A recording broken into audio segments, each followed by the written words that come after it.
Okay, redundant constraint.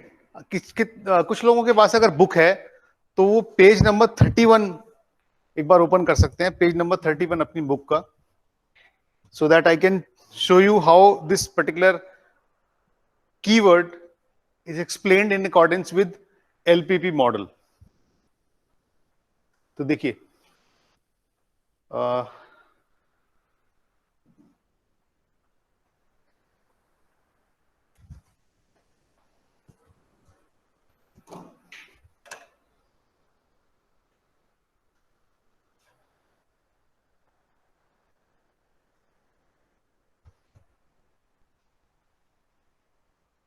Page number 31, page number 31. Okay, for example, this problem we already solved by using different methods. In fact, Excel we have also done it. If suppose we have one more constraint into it, like this, if we have one more constraint here, like 4x1 plus 3.5x2 less than 105. ये question आया था, 2 बार आ चुका है exam में, ठीक है, and that is related to packaging arts.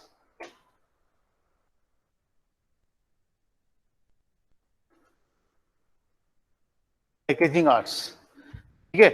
एक मैंने कंस्ट्रेंट और ऐड कर दिया इसमें. इन दोनों कंस्ट्रेंट्स से हमने क्वेश्चन सॉल्व किया था, उसका आंसर आपको मालूम है. कितना आंसर आता है, याद है किसी को?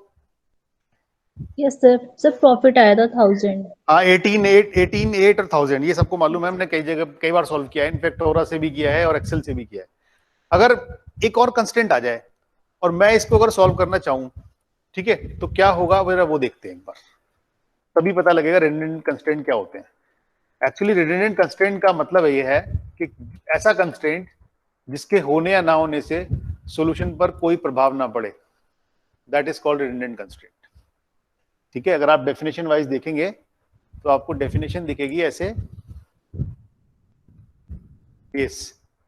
तो if and when a constraint when plotted does not form part of boundary marking the feasible region of the problem, it is said to be redundant.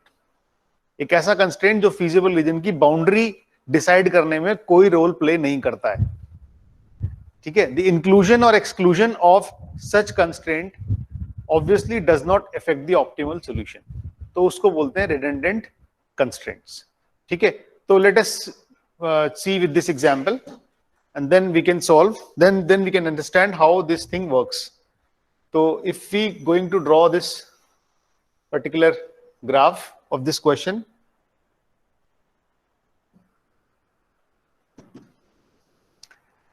ठीक है, तो अगर आपको याद हो तो ये है कुछ क्वेश्चन ऐसे, जब हमने एक बार जरा 2-3 पेज पीछे पलटिए तो आपको समझ में आ जाएगा कि हमने इसको कैसे सॉल्व किया था.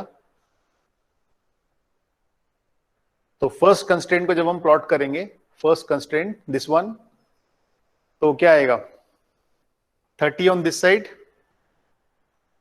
20 ऑन दिस साइड. ठीक है, this is first constraint. Clear? Second constraint 24 and 32, 24 इधर, 32 इधर, और इनको ज्वाइन कर दिया, सेकंड कंस्ट्रेंट. ठीक है, जब आप, और इसका अगर आपको याद हो फिजिबल रीजन ये वाला था, बीच ये वाला. Now if we going to draw third constraints also, जरा याद करिए थर्ड कंस्ट्रेंट कैसे ड्रॉ करते हैं. First put x1 0, find x2, then put x2 0 and accordingly find x1. तो जब x1 को 0 रखेंगे तो कितना आएगा थर्ड कंस्ट्रेंट में, 30. 105 कितना होगा, 105 डिवाइडेड बाई 3.5, 30 आएगा. 30. तो जब आप x1 को 0 रखेंगे तो x2 आएगा 30. ठीक, और जब x2 को 0 रखेंगे तो कितना आएगा? 26.25. 105 डिवाइडेड बाई 4, तो 26.25, 26.25. ठीक है, तो उसको जरा ज्वाइन करके देखते हैं. 26.25 इज समवेयर हेयर, है ना? 26.25 एंड 30 इज समवेयर हेयर. ठीक है, तो when you join these two graphs, एक काम करते हैं, इसको ना दूसरे कलर से ड्रॉ करता हूं. This is third constraint, red one, ये रेड वाला थर्ड है. ठीक है, और फीजिबल रीजन हमारा ये है. देखिए, फीजिबल रीजन कुछ चेंज हुआ है या वही है? The same. ये जो थर्ड कंस्ट्रेंट मैंने रेड कलर से ड्रॉ किया है, ठीक है, क्या इसके होने या ना होने से क्वेश्चन के ऑप्टिमल सॉल्यूशन पे कोई फर्क पड़ेगा? No, sir. है ना? एक तो ये पॉइंट हो जाएगा. एक कॉर्नर पॉइंट्स देखते हैं ना हम, तो ये कॉर्नर पॉइंट्स हो जाएंगे. कॉर्नर पॉइंट्स अभी भी इंटैक्ट हैं, वही हैं जो पहले थे. तो अगर हम थर्ड कंस्ट्रेंट को रखें या हटाएं, थर्ड कंस्ट्रेंट को रखें या हटाएं, तो क्वेश्चन के ऑप्टिमल सॉल्यूशन पर कोई प्रभाव नहीं पड़ता. Is it clear? Yes, sir. ठीक है, तो ऐसा कंस्ट्रेंट जिसके होने या ना होने से क्वेश्चन पे कोई फर्क ना पड़े, ऐसे कंस्ट्रेंट को, ऑप्टिमल सॉल्यूशन पे कोई फर्क ना पड़े, सॉरी, ऑप्टिमल सॉल्यूशन पे कोई फर्क ना पड़े, ऐसे कंस्ट्रेंट को बोलते हैं रिडंडेंट कंस्ट्रेंट. Redundant constraints. ठीक है, रिडंडेंट. ये बात समझ में आ गई? मैंने आपको दिखा भी दिया कि रिडंडेंट कंस्ट्रेंट किसे कहते हैं. क्लियर? Yes, sir. है ना? तो जब आप ये लिख रहे थे कि यहां पर inclusion and exclusion of such constraint, inclusion and exclusion of such constraint obviously does not affect the optimal solution, is called redundant constraint. Clear है? पेज नंबर 31 पे एग्जांपल एक बार उसको देख लेना ध्यान से. Page number 31. Clear? Next heading लिखते हैं. Second is uniqueness. Uniqueness. First था redundant, दूसरा है यूनिकनेस. यूनिकनेस क्या होता है? The optimal solution of LPP shall always be unique. का मतलब क्या होता है समझते हैं ना सब लोग, है ना? यूनिक का मतलब only one solution, only one optimal solution. ठीक है, the solution of LPP shall always be unique if the slope of objective function is different from slope of any constraint. ठीक है, अगर पहले तो आप ये बताइए कि यूनिक और मल्टीपल का मतलब, ये वर्ड समझ में आया जो ये लिखा है multiple optimal solution? Multiple optimal solution बताइए, ये क्लियर है? और यूनिकनेस, मल्टीपल ऑप्टिमल. अभी तक जो हम क्वेश्चन कर रहे थे, जैसे अभी पिछला क्वेश्चन किया था, उसमें अगर आपको याद हो कि x1 18 आता है और x2 8 आता है और z उस केस में 1000 आता है. ठीक है, and that is called optimal solution. अभी जो पिछला क्वेश्चन किया था जस्ट अभी. ठीक है, क्या इस क्वेश्चन में, उसी क्वेश्चन में, पिछले क्वेश्चन में ऐसा भी कोई केस पॉसिबल था कि x1 x2 की वैल्यू कोई और रही हो और z की वैल्यू फिर भी 1000 आ रही हो? ठीक है, नहीं था. तो इसका मतलब ये जो सॉल्यूशन है, ये उस क्वेश्चन का यूनिक सॉल्यूशन था, यानी उसके जैसा कोई सॉल्यूशन पॉसिबल नहीं है. ठीक है, तो उसको बोलते हैं यूनिकनेस. लेकिन अगर एक से ज्यादा सॉल्यूशन एग्जिस्ट करें तो उसको बोलते हैं multiple optimal solution. So let us take one example, तभी ये आपको समझ में भी आएगा. Let us take one example. ठीक, एग्जांपल मैं ले रहा हूं आपका पेज नंबर 33. पेज नंबर 33 आपकी बुक में. ठीक है, आप चाहें तो वहां से भी देख सकते हैं, लेकिन मैं जल्दी से यहां लिख देता हूं. z is equals to 8x1 plus 16x2 subject to constraints x1 plus x2 less than 200, x2 less than 125, and third is 3x1 plus 6x2 less than equals to 900 and x1 x2 non negative. ये question है, बताइए। और z की value को करना है maximise, ठीक है। इसको सॉल्व कर लेना भाई सब लोग इसको पूरा सॉल्व कर लेना। मैं पूरा नहीं कर रहा हूं, मैं सिर्फ आपको इसमें वो मुद्दे की बात बताने की कोशिश कर रहा हूं जिसके लिए हम इसको एग्जाम्पल को डिस्कस कर रहे हैं, दैट इज यूनिकनेस, ठीक है। हम इसको सॉल्व करने गए। क्वेश्चन क्लियर है सबको, दिख रहा है ना? अब इसको हम सॉल्व करने गए तो एक एक करके हमने ड्रॉ किया। फर्स्ट कंस्ट्रेंट में 200 इधर लेते हैं और 200 इधर ले लेते हैं, ठीक है। ज्वाइन किया, first constraint clear, first constraint clear. Second constraint, first constraint clear है, जब आप ड्रॉ करेंगे तो इस तरह से ही आएगा।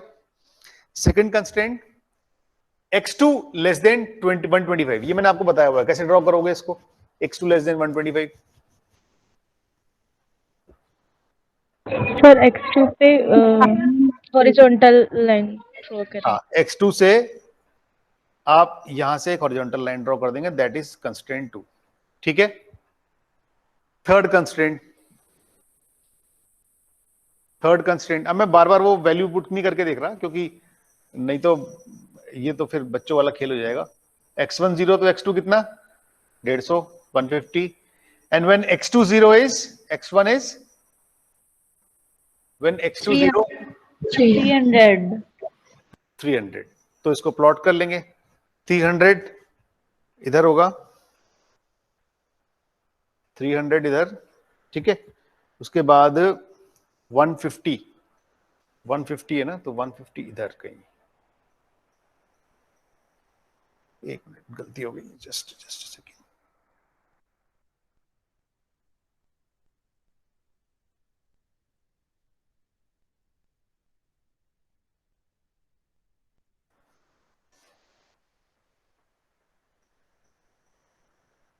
ये देखिए, ये third constraint,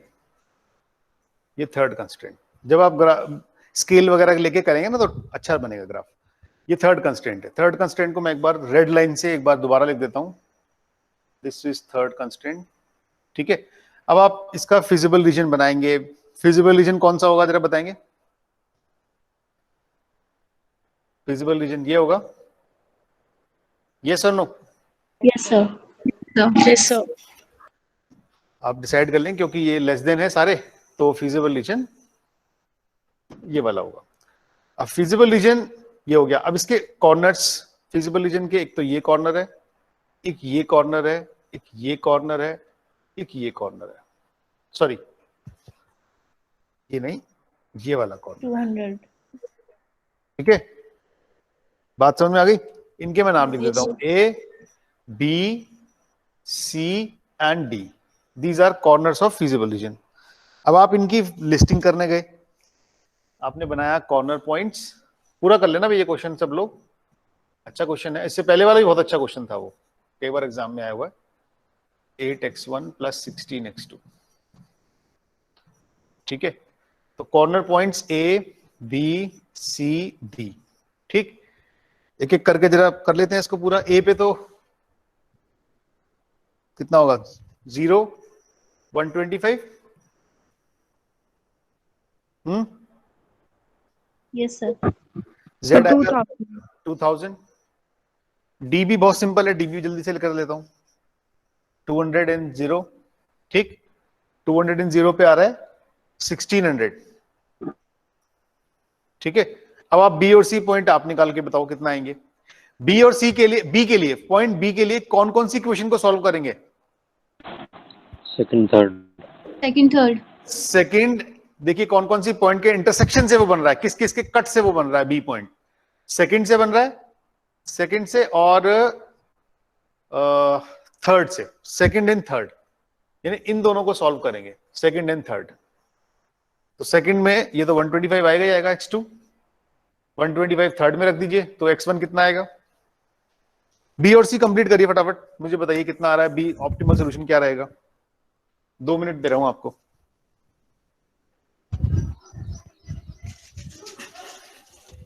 sir B x1 50।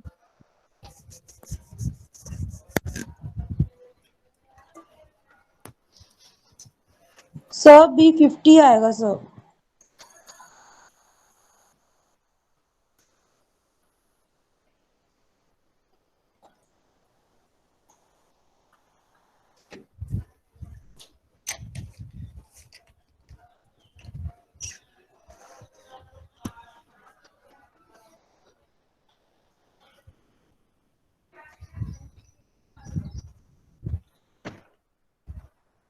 बताइए कुछ प्रॉब्लम आ रही है। सर 50 है x1। 50, sir x1 50, yes sir. तो इस पर कितनी आएगी वैल्यू, सर 2400। 2400। और सी पर, सर उसमें भी सेम आ रही है देखिए सी 24। के कोऑर्डिनेट क्या रहेंगे, सी के जो कोऑर्डिनेट है वो थर्ड इक्वेशन और फर्स्ट इक्वेशन के कट से बन रहे हैं, first and third, first and third C के कोऑर्डिनेट। तो फर्स्ट एंड थर्ड को हम सॉल्व करेंगे। सॉल्व कैसे करेंगे, किसी एक इक्वेशन को 3 से मल्टीप्लाई कर दो फर्स्ट इक्वेशन को, तो वेरिएबल सेपरेबल करके वो वेरिएबल और एलिमिनेट करके कितना आएगा, सी 100 एंड 100। ठीक है, और इस केस में भी ये आ रहा है 2400। बताइए यहां तक बना लेंगे नहीं। Yes sir. इक्वेशन 1 और 3 को सॉल्व करके जो सी के कोऑर्डिनेट आ रहे हैं दैट इज 100 एंड 100। ये वाले जो कोऑर्डिनेट होंगे सी के, ये 100, 100। ठीक है, अब इस क्वेश्चन में हमें मैक्सिमम ढूंढना है। हमारा ऑब्जेक्टिव, फंक्शन का ऑब्जेक्टिव है मैक्सिमम। तो कौन सा आंसर होगा,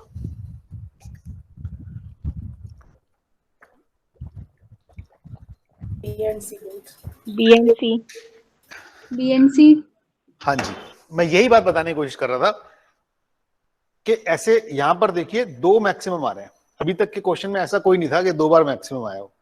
ठीक है, और क्योंकि दोनों मैक्सिमम है, ऐसा भी नहीं है कि एक 2300 है, एक 2400 है, एक 2400 है, एक 2500 है, ऐसा भी नहीं है, दोनों ही 2400 है। तो इसका मतलब दोनों ही ऑप्टिमल सोल्यूशन है, दोनों ही ऑप्टिमल सोल्यूशन है। या तो आप 50 और 125 का ले लीजिए, नंबर 1। नंबर 2 100 एंड 100, और दोनों केस में प्रॉफिट मैक्सिमम है 2400। ठीक है, इस सिचुएशन को हम बोलते हैं, क्या बोलेंगे इस सिचुएशन को, uniqueness. Multiple optimal solution. Multiple optimal solution. Multiple optimal solution, multiple optimal solution, एक से ज्यादा ऑप्टिमल सॉल्यूशन। अगर एक होगा तो तुम बोलते हैं सिंपल ऑप्टिमल सॉल्यूशन है, लेकिन अगर एक से ज्यादा है तो उसको बोलेंगे मल्टीपल ऑप्टिमल सॉल्यूशन। ठीक है, लेकिन यहीं पर ये बात खत्म नहीं हो जाती, इसमें एक चीज और टच करनी पड़ेगी मुझे, और वो है, ध्यान से सुनना। मल्टीपल ऑप्टिमल सॉल्यूशन की कंडीशन, मल्टीपल ऑप्टिमल सॉल्यूशन की कंडीशन, ध्यान से सुनना मैं जो बोल रहा हूं। आपके क्वेश्चन में ये सिचुएशन आएगी, ये बात सॉल्यूशन करने से पहले ही पता लग जाती है। इस क्वेश्चन को देख के ही बताया लगाया जा सकता है कि इसके मल्टीपल ऑप्टिमल सॉल्यूशन होंगे या नहीं होंगे। वो कैसे, जरा वो देखो, वो बड़ा इंटरेस्टिंग है। वो इंटरेस्टिंग क्या है कि, हाँ जी, ऑब्जेक्टिव फंक्शन का स्लोप देखिए जरा एक बार ध्यान से, 8x1 16x2।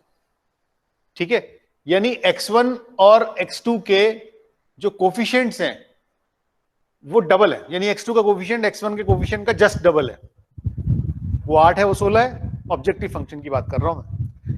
क्या यही रेशियो किसी कंस्ट्रेंट में एग्जिस्ट कर रहा है? क्या यही रेशियो किसी कंस्ट्रेंट में एग्जिस्ट कर रहा है, बताओ। फर्स्ट और थर्ड में। देखिए थर्ड कंस्ट्रेंट में भी वही सिचुएशन आ रही है। यहां पर भी x2 का कोफिशिएंट x1 के कोफिशिएंट का डबल है। ठीक है, x2 का कोफिशिएंट x1 के कोफिशिएंट का डबल है, ये भी डबल है और ये भी डबल है। अगर ये सिचुएशन दिखे आपको क्वेश्चन सॉल्व करने से पहले, तो आप तुरंत समझ जाओगे वहीं पे कि भाई इसके मल्टीपल ऑप्टिमल सॉल्यूशन होने की पूरी पूरी गुंजाइश है। ठीक है, इसके मल्टीपल ऑप्टिमल सॉल्यूशन होने की पूरी पूरी गुंजाइश है। तो ये क्वेश्चन बिना सॉल्व करे भी बताया लगाया जा सकता है कि इसके मल्टीपल ऑप्टिमल सॉल्यूशन एग्जिस्ट करेंगे नहीं करेंगे। लेकिन जो थर्ड कंस्ट्रेंट है जिसमें स्लोप मैच कर रहा है ऑब्जेक्टिव फंक्शन के साथ, वो कंस्ट्रेंट फीजिबल रीजन की बाउंड्री डिसाइड करने में उसका रोल होना चाहिए। ठीक है, ऐसा ना हो कि वो फीजिबल रीजन की बाउंड्री डिसाइड करने में उसका कोई रोल ही नहीं है, वो रिडंडेंट है अपने आप में। अगर ये कंस्ट्रेंट रिडंडेंट हुआ, बाहर की बाहर निकल गया, तो फिर ऐसा नहीं होगा। ठीक है, तो एक बार जब हम डेफिनेशन पढ़ेंगे तो उसमें क्या लिखा है देखिए, अब जब आपको समझ में आ जाएगा ये क्या लिखा है। When the slope of objective function is different from the slope of constraint, then it is unique solution. Otherwise, in case if it is same, then multiple optimal solution may exist. Same क्या same होना चाहिए? Objective function का slope किसी constraint के slope के साथ match कर जाए। ठीक है, बात समझ में आ गई? हाँ जी बताइए। Yes sir. पेज नंबर आपकी बुक में पेज नंबर 33 पर है, पूरा सॉल्व करके दिखाया हुआ है, समझाया भी हुआ है। ठीक है, एक बार देख लेना। आगे चलते हैं हम। थर्ड पॉइंट है एग्जिस्टेंस। एग्जिस्टेंस, ठीक है, the feasible reason determined by the constraint,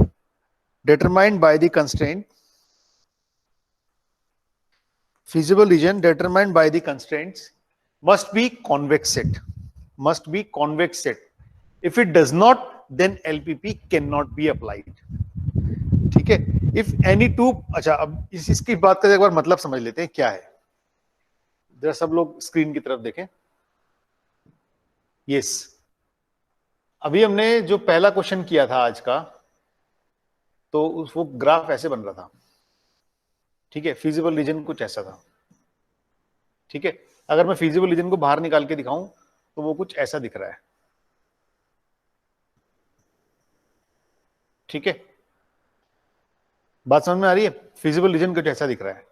ये अपने आप में एक कॉन्वेक्स सेट है।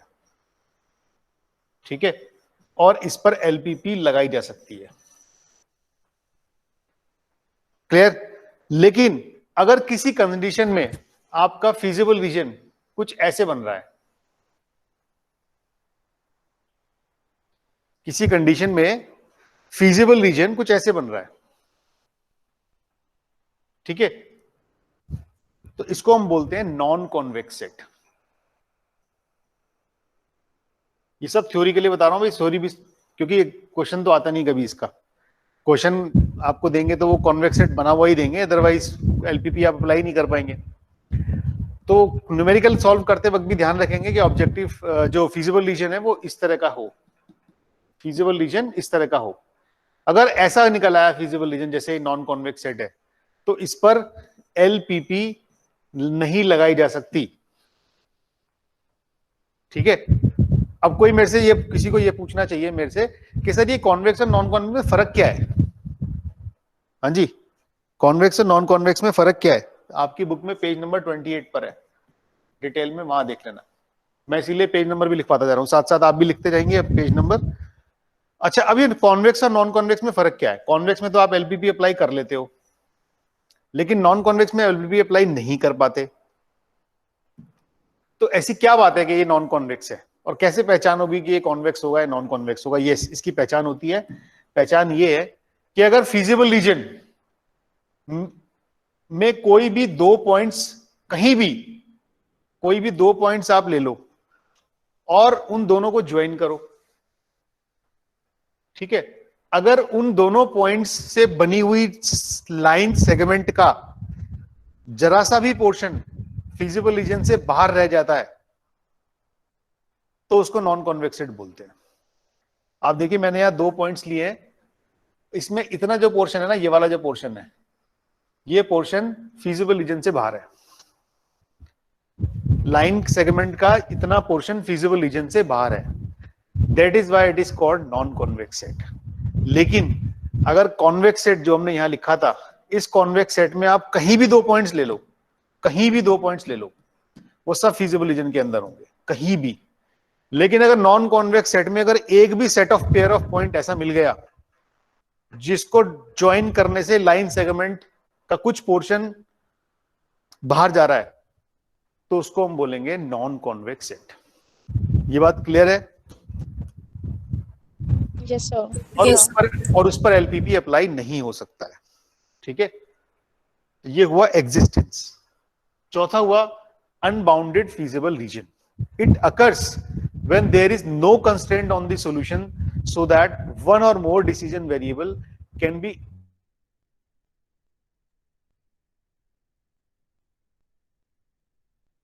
unbounded feasible region, unbounded feasible region। ठीक है, ऐसा कोई क्वेश्चन किया है हमने जिसमें unbounded feasible? So you're not audible. ये बात समझ में भी है।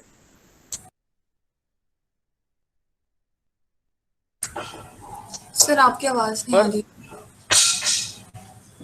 बुक में है पेज नंबर 36, पेज नंबर 36। ठीक है, पेज नंबर 36 पर एक एग्जांपल है, जरा देखना, बड़ा इंटरेस्टिंग है। क्या है कि मैक्सिमाइजेशन ऑफ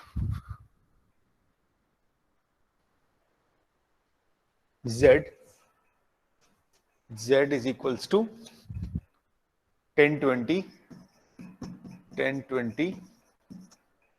ठीक है, subject to 2416 24 greater than equals to 16, और दूसरा कंस्ट्रेंट है 1515 1515। ठीक, और ये लिखा है x1 x2। ये बात समझ में आ रही है? एलपीपी है। ठीक है, एलपीपी है, कंस्ट्रेंट्स हैं, ऑब्जेक्टिव फंक्शन है, नॉन नेगेटिविटी है, सारी चीजें एलपीपी है। इसको आप सॉल्व करने गए तो जरा बताओ जल्दी से कौन कौन से पॉइंट्स बनेंगे। अब तो बहुत सारे क्वेश्चन कर लिए हमने। हाँ जी, फर्स्ट कंस्ट्रेंट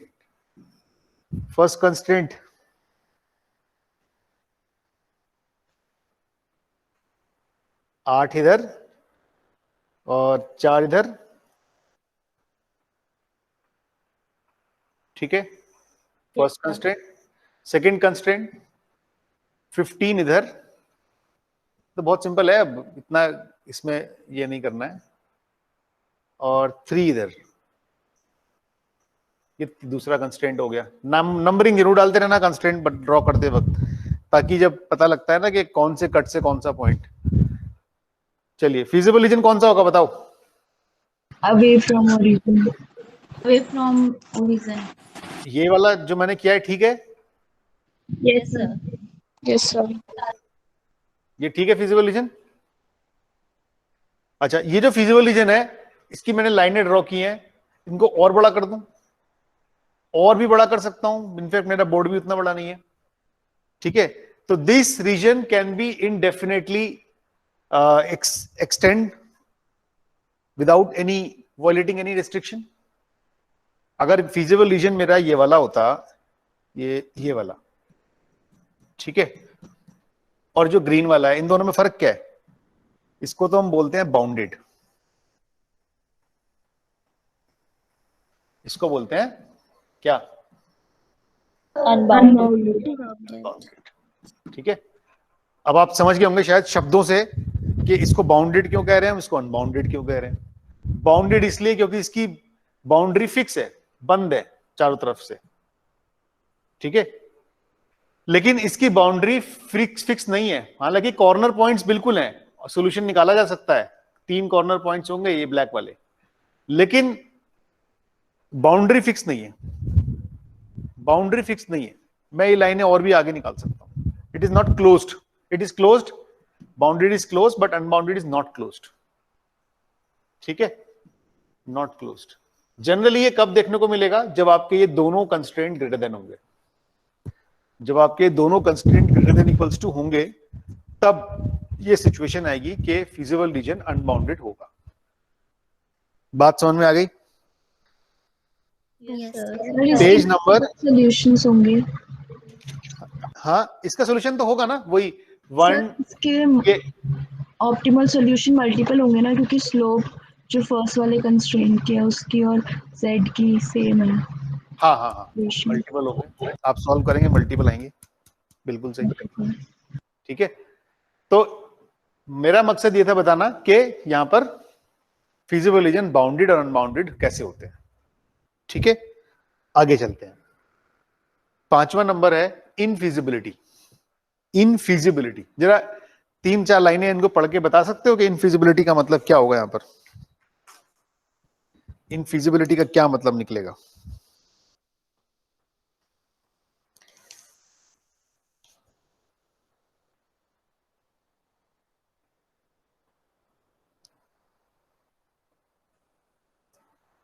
हाँ जी, इनफिजिबिलिटी। इनफिजिबिलिटी का मतलब है कि जरूरी नहीं है कि हर बार किसी एलपीपी का सॉल्यूशन आ ही जाए।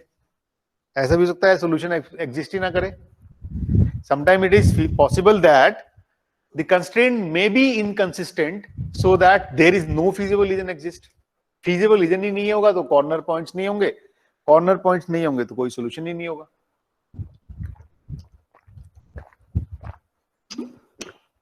अब ये कैसे पता लगता है और ये कहां पर होगा? लेट अस सी वन एग्जांपल। एक एग्जांपल ले रहा हूं, आपकी बुक में है पेज नंबर 35 पर। पेज नंबर 35 पर क्वेश्चन कुछ ऐसे है, maximum z is equals to 2030 subject to 21 less than 40,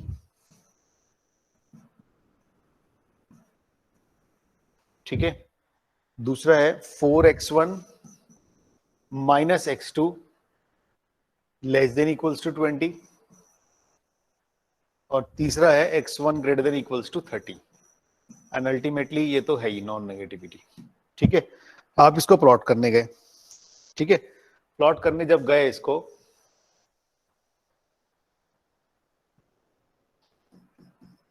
ठीक है, फर्स्ट कंस्ट्रेंट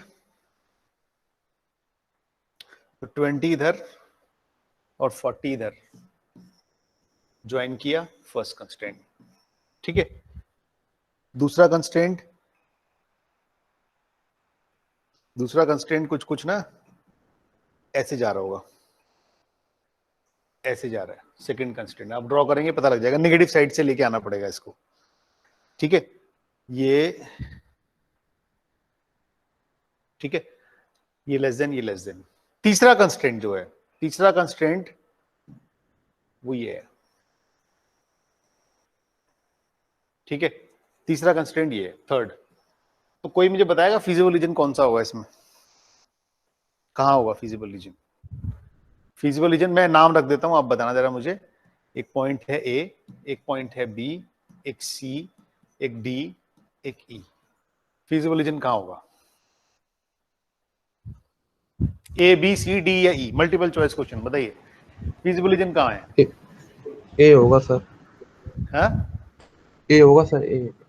ए। और कोई बताए? तो कोई फिजिबल रीजन नहीं होगा सर। कहां होगा sir? No feasible region sir, कोई फिजिबल रीजन नहीं होगा। कोई फिजिबल रीजन नहीं होगा, बिल्कुल सही जवाब, कोई फिजिबल रीजन नहीं होगा। देखिए फर्स्ट टू कंस्ट्रेंट जो है ना, फर्स्ट टू कंस्ट्रेंट इनके हिसाब से तो ये बन रहा है ए। फर्स्ट टू कंस्ट्रेंट को मैं ले लूं तो सीधा सीधा ए समझ में आ रहा है कि ओरिजिन की तरफ वाला है और ए फिजिबल रीजन होगा। लेकिन जैसे ही मैं तीसरा कंस्ट्रेंट इसमें इंक्लूड करता हूं, इसके बारे में सोचता हूं, तो ये कहता है कि फिजिबल रीजन 30 के बाहर होगा, इधर होगा। अब कॉमन तो नहीं है ना, कोई दो उधर कह रहे हैं, एक तीसरा इधर कह रहा है, तो कोई नहीं है। तो इसका मतलब this is the best example of infeasibility. Infeasibility, ठीक है, नो फीजिबल सॉल्यूशन। ऑप्टिमल तो दूर दूर तक नहीं होगा, फीजिबल ही नहीं है। ठीक है, ऑप्टिमल तो है, ऑप्टिमल तो बात की बात है, पहले फीजिबल तो हो। कोई पॉसिबल सॉल्यूशन ही नहीं है, ऑप्टिमल तो क्या ही होगा।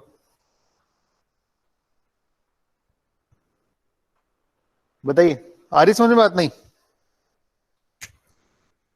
Yes, sir. चलिए, तो ये हमने आज 5 इंपॉर्टेंट पॉइंट्स किए हैं। ठीक है, आप एलपीपी के बारे में लिख सकते हैं, एलपीपी के बारे में थ्योरी में लिख सकते हैं, स्पेशल केसेस के बारे की कहीं कहीं पर लिखा है स्पेशल केसेस ऑफ एलपीपी, तो स्पेशल केसेस के तौर पर लिख सकते हैं। लेकिन ये एलपीपी में सिचुएशन क्वेश्चन करते वक्त भी सामने आती है और थ्योरी लिखते वक्त भी सामने आएंगी। तो कौन कौन सी एक बात बता देते हैं जल्दी से। रिडंडेंट कंस्ट्रेंट, ऐसा कंस्ट्रेंट जिसके होने या ना होने से सोल्यूशन, ऑप्टिमल सोल्यूशन पे कोई फर्क ना पड़े। ठीक है, तो ये हमने एग्जांपल के जरिए बताया।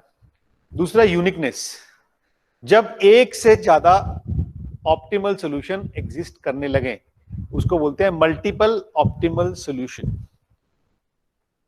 थर्ड, एग्जिस्टेंस, कि एलपीपी अप्लाई हो भी पाएगा नहीं हो पाएगा, या एलपीपी से सॉल्यूशन एग्जिस्टेंस उसकी है भी या नहीं है, तो उसके लिए देखना पड़ेगा कि फीजिबल रीजन कॉन्वेक्स सेट बनाना चाहिए। फीजिबल रीजन एक कॉन्वेक्स सेट बनाना चाहिए। फीजिबल रीजन कॉन्वेक्स सेट बनाना चाहिए। कॉन्वेक्स सेट, जैसे कि मैंने आपको ये बताया, ये एग्जांपल है कॉन्वेक्स सेट नहीं है, ये एग्जांपल है कॉन्वेक्स सेट नहीं है। ठीक है, और ऐसे बहुत सारे एग्जांपल मिल जाएंगे जो कॉन्वेक्स सेट नहीं होंगे। ठीक है, तो कॉन्वेक्स सेट होना चाहिए तभी एलपीपी अप्लाई हो सकता है। अनबाउंडेड फीजिबल रीजन, जब फीजिबल रीजन किसी बाउंड्री से बाहर जाने लगे, बाउंड ना हो, बंद ना हो, क्लोज ना हो, लेकिन आंसर निकल सकता हो। ऐसा नहीं है कि इनफीजिबल नहीं होना चाहिए, फीजिबल तो है इसका सॉल्यूशन, लेकिन फीजिबल रीजन बाउंडेड नहीं है, बस फर्क ये है। सॉल्यूशन एग्जिस्ट करेगा, सारी चीजें होंगी, लेकिन फीजिबल रीजन बाउंडेड नहीं होगा, बंद नहीं होगा। पांचवा है इनफिजिबिलिटी, जब एक कंस्ट्रेंट तो कहे कि भाई ये वाला फीजिबल रीजन है, दूसरा कंस्ट्रेंट कहे ये वाला है, तो कॉमन तो कुछ है ही नहीं। तो इसका मतलब दोनों कंस्ट्रेंट इस बात पे एग्री नहीं कर रहे हैं कि एक कॉमन फीजिबल रीजन एग्जिस्ट करे, तो उसको बोलते हैं इनफीजिबिलिटी। ठीक है, बात समझ में आ रही है? Yes, sir. भाई, जितने मैंने आपको पेज नंबर्स बताए ना आपकी बुक के, एक बार उनको देख लेना। ठीक है, और जो क्वेश्चंस मैंने ये क्लास में सब कराए हैं वो कंप्लीट कर लेना। स्लाइड्स आपके पास हैं, ठीक, स्लाइड्स मैंने गूगल क्लासरूम पे डाली हुए हैं, हर स्लाइड के में कुछ क्वेश्चंस हैं, ये सॉल्व करके देखिए। और नेक्स्ट क्लास आज हमारी लास्ट आज ही है ना, एक और? Yes, sir. Yes, sir.